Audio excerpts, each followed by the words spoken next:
Fabien et Patrick. Toi, t'es au point avec les prénoms aujourd'hui. Ah, mais j'ai jamais eu la mémoire des noms de toute manière. C'est pas une excuse. Est-ce que ça va toujours? Ben oui. Il fait chaud dans le studio, hein? Ouais. On profite de ces petites pauses musicales pour s'aérer. Ici, on parlait actualité disque. J'ai quand même envie de faire un petit retour sur le disque Suisse Rebelle là, qui est sorti en 2014, hein, c'est ça? Ouais.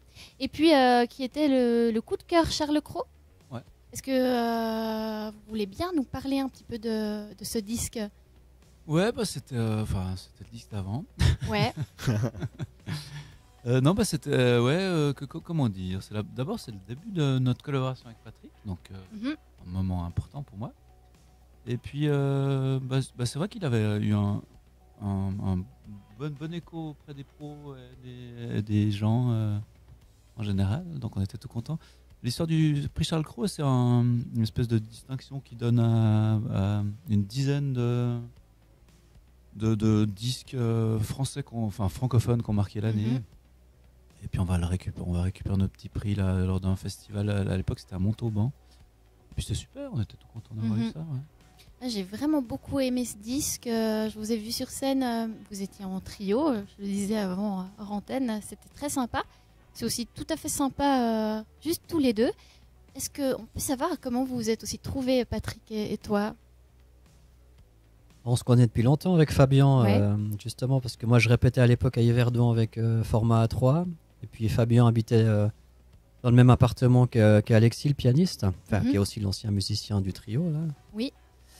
Et donc on se connaît depuis très longtemps. Puis on a joué quelques fois ensemble et tout ça. Puis une fois, je lui avais dit que je jouerais bien avec lui, ça me plairait bien. Mais qu'il avait déjà un batteur, donc il s'en foutait. Et puis un jour, son batteur était occupé, puis il m'a proposé le job. Et j'étais tout content. Ok, très bien, super. Ouais.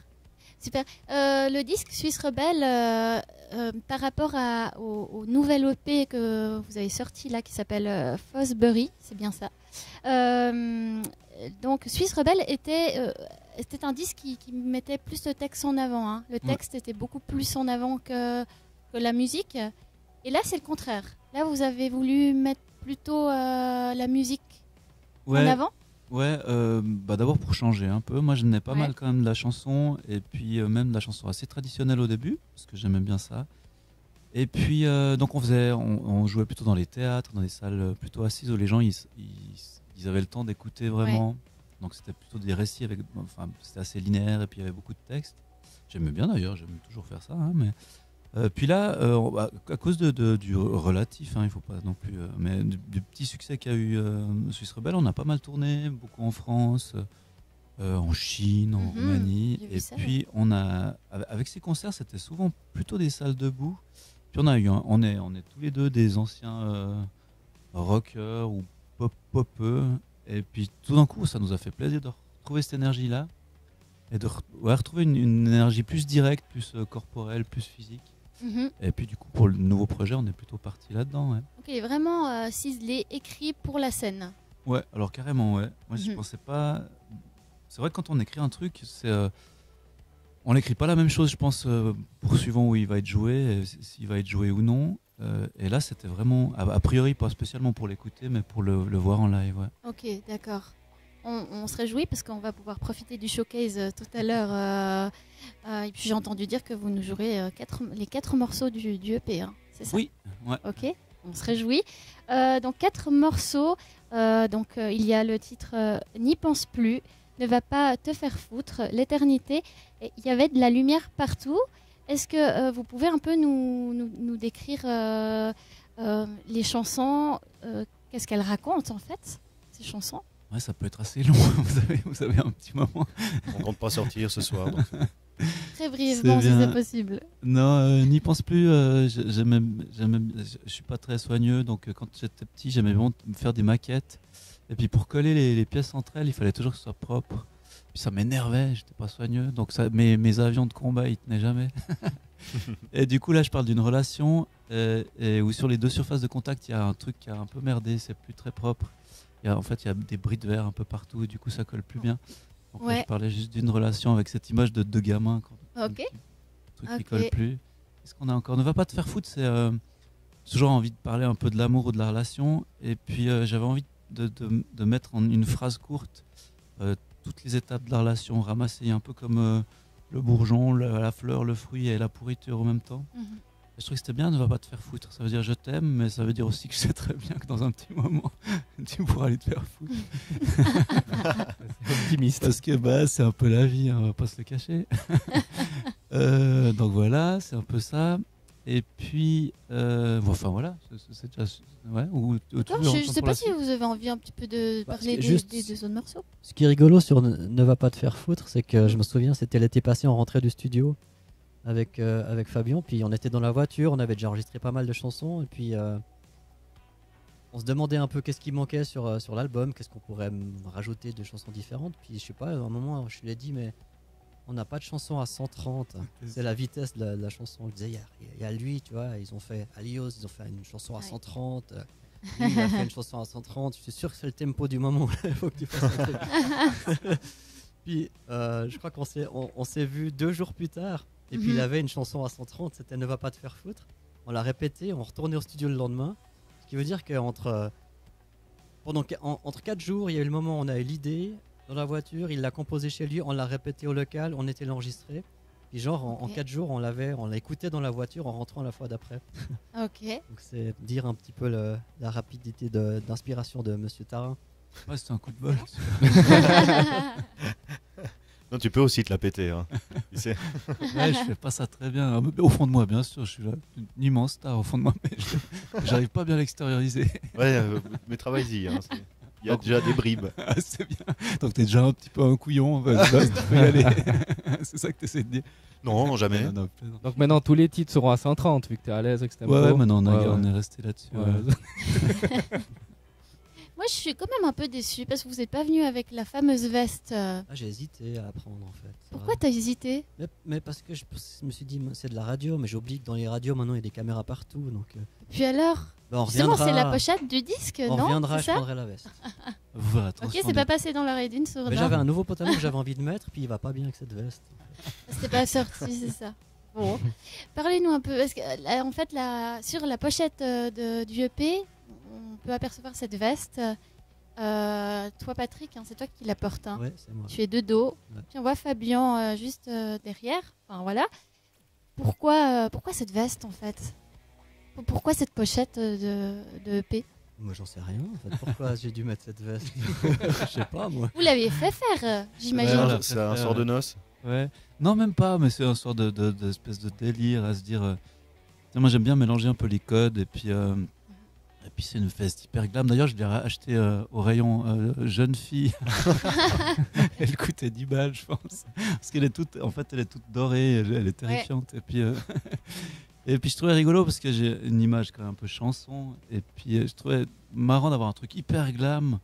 C'est comme si on imaginait une veste cloutée marquée Julien Clerc, je sais pas, un truc comme ça.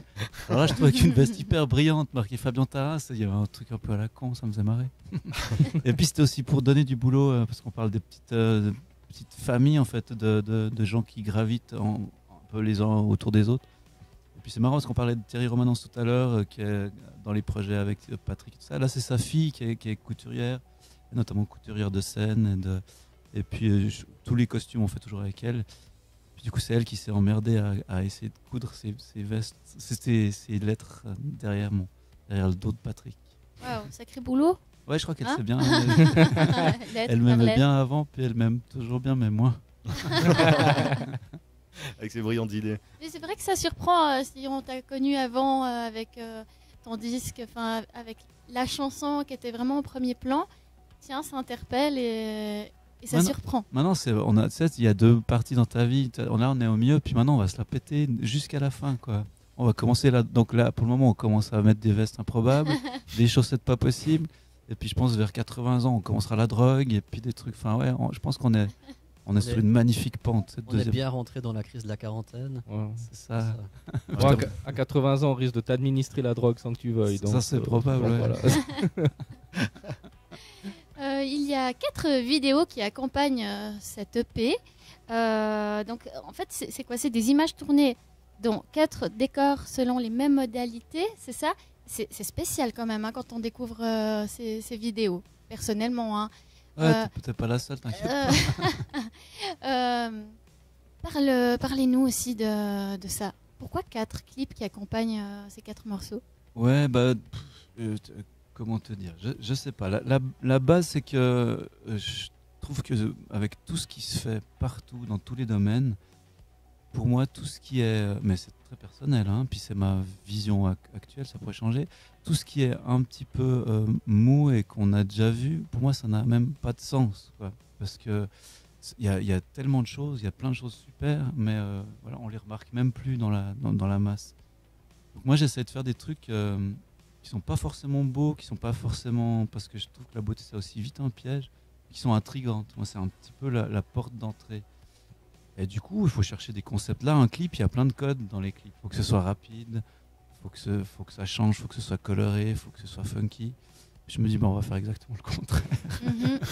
C'est une façon de se démarquer finalement. Mais oui, puis des gens causent, puis ils disent, mais c'est quoi ton clip? Mais au moins, je les ai regardés les 4, c'est insupportable. Les regarder les 4, c'est long. Puis je me dis, ouais, c'est vrai. Il les a regardés. But atteint, quoi. Il les a regardés. Non, mais oui, pour moi, but atteint. Il y a longtemps, je trouvais que la com, que c'était insupportable parce que ça a bouffé le fond. On a une société de com, mais autant politique que ceux qui réussissent et ceux qui communiquent. Et puis, au bout d'un moment, je me suis dit, mais en fait, soit effectivement, la com, c'est de la merde, ce qui est un point de vue tout à fait acceptable, soit on se dit, on y va, puis on joue avec ça. Et puis finalement, c'est assez complémentaire de l'artistique, la com. Parce que justement, moi, j'essaie aussi de décaler le propos de la com. Mon booker, celui qui cherche les disques, il avait un petit peu la même retenue que toi. Il disait, ah ouais, mais quand même, c'est clip. Ouais, peut-être le dernier, il pourrait sauter un peu différemment.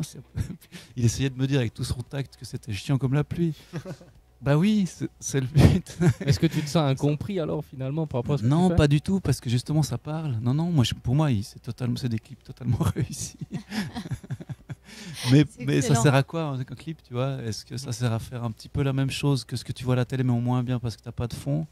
C'est ça qu'on voit en général dans les clips. Ou alors tu fais un truc et puis ça interpelle et puis ça laisse une libre manière d'interpréter à l'auditeur. Ouais, exactement. Ouais. Il y a des gens qui ont trouvé super aussi, puis des gens qui ont trouvé ça très bizarre. Puis moi je trouve que ça c'est réussi. Voilà. Ça fait parler. Ouais. Puis non, surtout aussi, il faut penser, non, on s'est amusé à penser un truc, à se dire, mais les gens vont trouver ça débile. Oh yes, alors on y va. Excellent. Parce qu'il faut être quand même un sale gamin pour faire un peu des trucs. Il faut s'amuser, quoi. On disait avant, Fosbury, donc le nom du EP. Parle-nous aussi un peu de ça. D'ailleurs, on voit quelqu'un qui saute dans le clip sur une barre. Enfin, moi, personnellement, je ne connaissais pas Fosbury avant de découvrir le projet. Pourquoi ça tourne autour de tout ça? Parce qu'en fait, c'est exactement lié à ce que je disais, et sur la vidéo, et sur tout le travail qu'on fait. Ouais. C'est que le but, c'est d'essayer de faire les choses sur le dos, faire les choses fausses, ouais. Faire les choses comme on les aurait, comme on doit pas les faire faux, quoi. Ouais. parce que sinon, moi, je m'emmerde, et puis parce que ça génère des trucs. Donc du coup, Fosbury, c'est juste un symbole de ça. C'est un type qui a fait faux, quoi. Il a fait sur le dos, mais c'est comme les punks, c'est comme... tout d'un coup, tu as une génération qui dit, il y a toute une culture qui se fait. Soit on va là-dedans, puis on fait comme tout le monde, soit on prend notre avant-bras, et puis on la pose sur la table, puis on balaye tout ce qui s'est fait, et puis c'est tellement plus funky, c'est tellement plus rigolo. Donc moi c'est ça, j'ai envie de chanter sur le dos, j'ai envie de faire comme Fosbury. J'ai envie de m'amuser, de faire des trucs qui... Alors avec toute l'angoisse, parce que quand on a commencé le projet, là, moi du coup je voulais changer de façon de faire, mais on savait pas, donc au début on sait pas trop, après t'es angoissé, tu dis mais tout le monde va trouver ça horrible, et puis... mais ça fait rien, moi je préfère avoir cette envie-là que de... Et Patrick, comment tu t'es adapté toi à cette manière de composer, de faire? Moi j'essaie toujours de suivre un maximum c'est quand même lui le créateur qui écrit les chansons, qui fait les maquettes et tout. Moi j'essaie d'être juste là pour amener de l'énergie et faire un maximum pour qu'on arrive à réaliser qu'il a envie de faire. Et puis du coup, on a surtout pas mal discuté en fait. On a passé les tournées, ça sert à ça, à se retrouver au café le matin, puis discuter les trajets en train. Donc on a beaucoup discuté. Et puis on s'y est mis en fait, petit à petit. Et pour moi, c'est venu aussi, parce qu'à la base j'étais le batteur, c'est venu en utilisant que d'électronique, en sortant des sons de la batterie. Donc du coup, Fabien il m'envoyait des baquettes. Moi, je récupérais les sons qu'il avait utilisés, puis je commençais à les jouer. Puis au début, j'essayais de jouer ça comme un batteur, mais ça marche pas, les sons électroniques, si on joue comme un batteur. Donc j'ai dû apprendre à jouer cet instrument-là. Et puis petit à petit, on a trouvé quelque chose en commun à deux.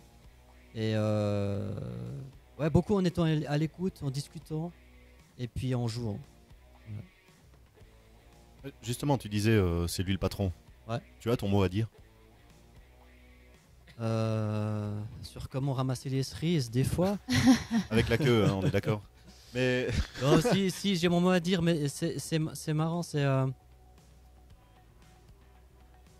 oui, mais c'est plus lui qui va pêcher dans ce que je propose, qui va me dire ça c'est cool, ça c'est cool, ça c'est cool. Et puis c'est ça se fait comme ça, je crois. C'est pas, je suis pas forcément là pour révolutionner sa vision en fait. Je suis là pour essayer d'amener mon énergie dans le projet. Il a été une des premières fois qu'on a eu une discussion sur le fonctionnement du groupe, il m'a dit c'est clair, moi je suis le dictateur. C'était réglé comme ça, moi ça me va très bien, parce que je suis un bon soldat. Donc, mais c'est comme ça que ça marche en fait. ouais. Ouais, mais c'est vrai que c'est assez.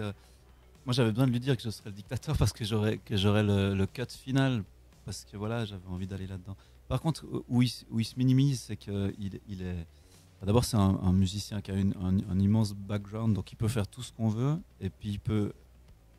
En gros, en fait, il a une importance beaucoup plus que ce qu'il dit, c'est que moi, c'était très fouillis ce que j'amenais. Lui, il simplifie, il coupe, il dit non, mais là, c'est trop compliqué, il faut que ça reste pop. Il a eu une influence énorme sur les structures, sur les rythmes. Il disait ouais, bah là, tu t'es fait plaisir, mais ça sert à rien, on va faire un truc plus simple. Donc, je pense qu'il y a. Puis lui, il a ce fantasme du groupe qui est meilleur que deux personnes toutes seules. Et puis c'est clairement le cas, quoi. Donc son influence, elle est énorme au sein de notre travail. Et puis en même temps, il a aussi raison de dire que je lui avais dit que moi, je choisis la couleur, mais par contre, lui, il le fait des mélanges. Ouais, il fait les mélanges, il choisit les touches qu'on va mettre. Enfin, il peint vachement là-dedans, quoi. Il est pas un exécutant, quoi. Mm-hmm.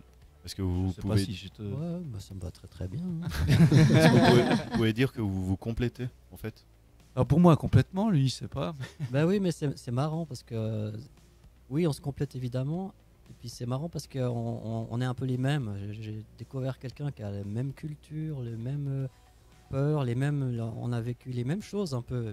Et c'est rigolo parce que du coup, on se comprend pas mal, quoi. C'est assez chouette. Vous avez des prises de gueule? Bah pas tant. Hein. Pas tellement, non. Un peu en tournée, en fatigue, mais Quand non. on trouve plus notre chemin. Ah oui. Alors, ça, on va y revenir. Ouais. C'est vrai qu'on n'a pas beaucoup de... Non, parce qu'en fait, c'est vrai que des fois, moi, je me souviens d'une anecdote en Chine où souvent, quand les groupes ils font des tournées, tout le monde veut manger en commun, veut partager les trucs et tout ça. Puis un jour, Fabien, il a osé nous sortir après 3-4 jours. Écoute, les gars, ça vous dérange pas? Moi, j'aimerais bien manger juste mon assiette à moi, et puis pas partager et tout. Puis moi, j'étais à l'intérieur, j'étais mais c'est génial. Moi, ça fait des années que j'ai envie de manger que mon assiette. Donc il y a des aspects comme ça, peut-être suisse profond en fait. Dans lesquels on se ressemble. Ouais, ça, mais j'aime bien ça. Donc il y a une osmose tant musicale que humaine Je finalement. pense, ouais. Ouais, mais s'il n'y a pas ça, je pense que autant en termes de projet de vie, parce que c'est vrai que quand on a un projet qui va prendre de la place, il faut qu'on soit disponible pour partir, pour passer du temps. Ça veut dire qu'aussi, même Patrick, c'est incroyable ce qu'il fait, il organise sa vie. Parce qu'en tant que musicien en Suisse, on a souvent beaucoup de projets pour pouvoir vivre. Et puis il en a encore quelques-uns, mais il a choisi pour laisser de la place à celui-là. Donc c'est des gros sacrifices de tous les côtés. Et je pense qu'il n'y a pas la dimension humaine, mais plus qu'humaine, ouais, il y a une vraie sensibilité commune. Et puis on est aussi dans les mêmes moments de vie, on est les deux, on a eu des enfants qui sont encore là, mais qui sont un peu grands, donc on a de la place pour vivre autre chose. Enfin ouais, il y a des alchimies comme ça.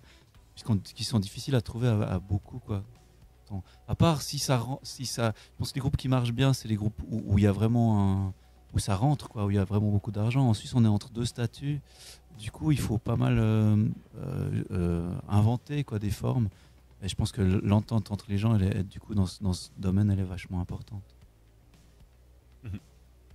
Ok. Faisons une bifurcation un petit peu. Parlons de l'album précédent. Qui s'appelle ? Ça s'appelait Suisse Rebelle. Exactement. Vous avez eu des collaborations sur cet album. Lesquelles ? Alors là, c'était de nouveau l'idée d'une fois, on s'est dit qu'est-ce qu'on pourrait faire qui est vraiment débile. Ouais. Alors au début, moi je faisais de la chanson, donc on s'est dit, où on t'attend pas, c'est d'aller faire des rythmes, sur tes chansons de mettre des rythmes de hip-hop. Et puis après, parce que c'était un peu débile. Et puis après, on s'est dit, alors du coup, prenons les codes du hip-hop. Qu'est-ce qu'il y a dans le hip-hop ? Il y a toujours des featuring, donc des gens qui chantent. Et en général, c'est un autre rappeur connu. On s'est dit, qu'est-ce qu'on pourrait faire, nous ? Un type qui n'a rien à voir là-dedans.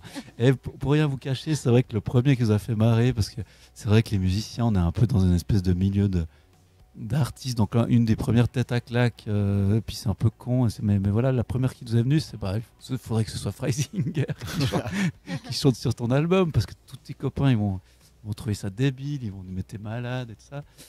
Et puis moi je trouve ça super intéressant parce que je suis pas aussi clivé, je trouve que c'est intéressant d'aller voir vers les gens qui pensent pas comme toi.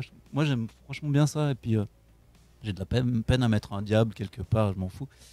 Mais surtout le projet était trop débile donc on a commencé à penser à lui, puis après on a cherché que des gens qui étaient justement le propos de l'album, vu que c'est Suisse Rebelle, c'est de se dire qu'en Suisse on est assez consensuel, quoi, qu'il n'y a pas vraiment de rebelle. Le fait d'être rebelle, c'est nager à contre-courant. Or, il n'y a pas tellement de courant en Suisse, donc comment nager à contre-courant qu'il n'y a pas de courant ? Et puis on s'est dit, mais est-ce qu'il y a quand même des gens qui osent être polarisés, être à un endroit qui gratte un peu, et puis l'assumer, quoi. Genre, ouais, mais c'est ce que je pense. Et puis on en a quand même trouvé pas mal, et du coup, c'est ceux qui étaient là. Alors de vos compatriotes valaisans, il y avait... j'ai perdu le chanvrier, j'ai perdu son nom. Bernard Rappa, ouais, une rencontre merveilleuse. Il y avait Freisinger qui était une super rencontre. Franchement, on est allé 2 fois chez lui.